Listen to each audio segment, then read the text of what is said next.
Okay, in this video we're going to look at the losses in fibre optics. We're going to look at dispersion, we're going to remind ourselves about attenuation, and we'll recap some of the signal to noise ratio questions that we've previously done.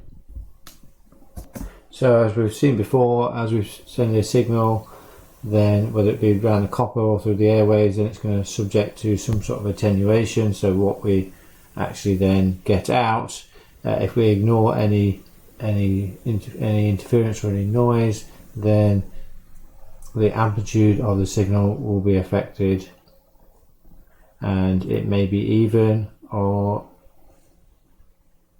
it may be more or less at different points in the signal path.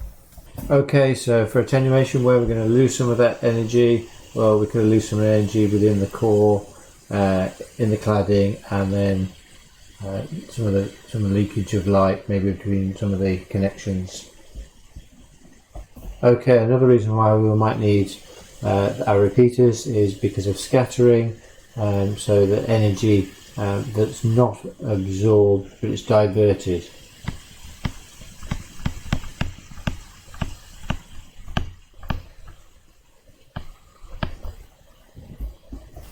And then we have to be careful that we do not bend the fibre optic too much, as our fibre optic relies on total internal reflection. Then we may affect this and we maybe get some refracted energy. So it's not just in our copper cables when I say don't twist them too much, that we do have to be careful that we don't bend our fibre optics too much. If we now move on and do some recap our signal to noise ratio questions. Okay, if we look at our first example, we've got an 80 kilometre fibre link, we've got two repeaters in there, we know the input power so of 50 milliwatts, so we're looking to work out what the output power is. So the first thing that we're going to do is look at our total gains and losses within the system. So with two repeaters in there, then we've got a total gain of 30 dB, but then we've got to take into account the losses in the fibre optic. That gives us then an overall loss of minus 5 dB. So if we look for our formula, so power out divided by power in, and then we take the log to the base 10 of that. So that's our formula that we're looking at, so we need to substitute in our values. So we can either rearrange the equation or we can just substitute in the values. So making sure that we use the anti-log, and then we come out with an answer of 15.8 milliwatts. Okay. We can just have a little double check. So we have got an overall loss in the system of minus 5 dB. Our input power is 50 milliwatts, so our output power should be less than it. It is less, so we know we've done something in the right ballpark. Okay, if we follow on this question, so now we want to know what the noise power, acceptable noise power is allowed on the output, now that we know what the actual power at the power of the signal on the output is. So it's the same type of question as before, but making sure that we write the formula first. So we've wrote the formula there. So again, rearranging the equation, or just substituting the values in. We've got our noise then, it's going to be 15.8 milliwatts divided by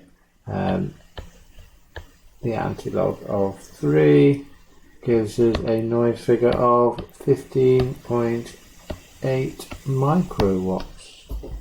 So if we move on from the calculations and we just look at now dispersion. So over time our signal gets spread out, so we could have something like this. Now it's not a clean signal, I know, but when we then actually send it through our link, then what we get is an elongated signal.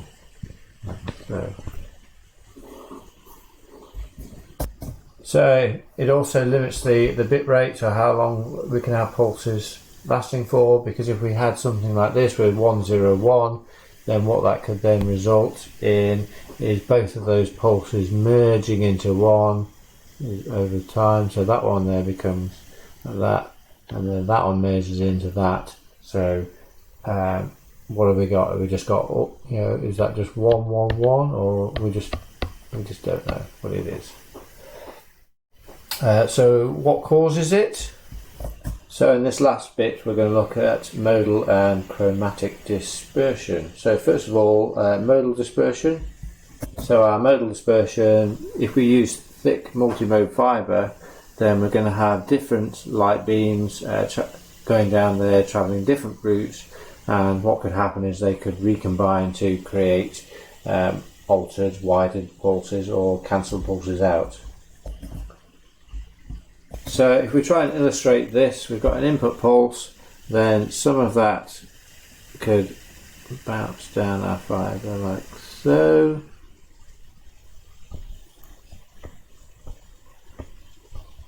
Okay. So there's one path. Then we could have another path where it effectively just goes straight down, and then we'll have another path there where maybe it just takes more of a shallow of an angle coming down. Okay, so we've got illustrations there. So then our end result pulse that we get, as we've just said, you need to be able to draw dispersion, is that we've got a widened pulse. So how do we get rid of it? Well, one of the ways of preventing it would be to use a single mode fibre in the first place. Okay, if we go on to look at chromatic dispersion now. So our chromatic dispersion is down to what we're using, our actual signal source. So depending on what colour we're using, what colour light source, or whether we're actually using visible light or infrared, then this will cause our signal to take varying lengths of time going down the fibre optic. So if we look at an example of that, then from our light source, some of the light coming from that single source will produce a beam like so, but then because of that, the beam being sort of impure, then some of the light coming off it will then, there we go, like so.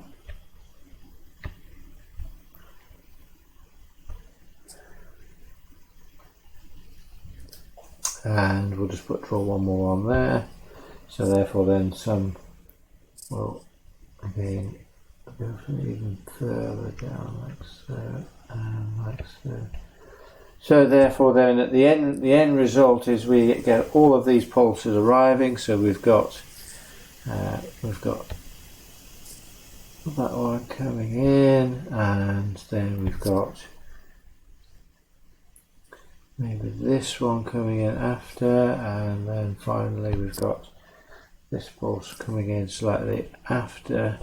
So for each colour that's coming down, so then our end result is maybe something that, you know, it's a combination of all of them. Okay, so it's rather using LEDs. If we use a laser, then a laser is better because it has a narrower range of frequencies, so we will get less chromatic dispersion. Okay, let's just finish off with one last calculation, because we've had a bit of a drawing, so let's finish off with one last calculation. Okay, just a nice little simple calculation to finish us off. So our system has got 50 dBs, so what's the maximum distance? Okay, so nice and easy. Yep, so 50 divided by 1.5 equals 33.3 kilometers. There we